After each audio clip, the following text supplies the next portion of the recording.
Kejadian pas saya lagi ini, tiga rumah langsung sekaligus ambruk.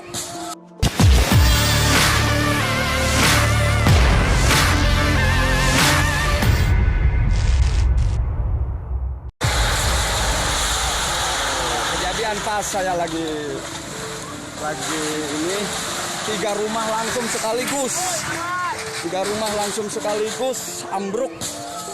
Nah, ini sebuah video longsor viral di media sosial. Video tersebut memperlihatkan bagaimana bencana alam longsor melanda pemukiman warga.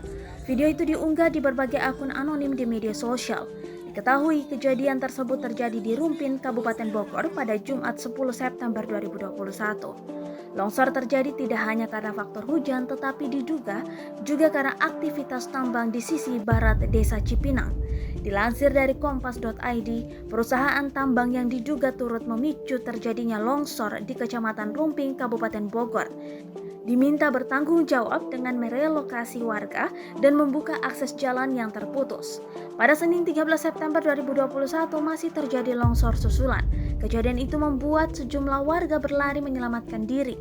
Selain mengakibatkan kerusakan sejumlah rumah, warga juga kini merasa terancam dengan potensi longsor susulan, apalagi retakan tanah juga semakin besar.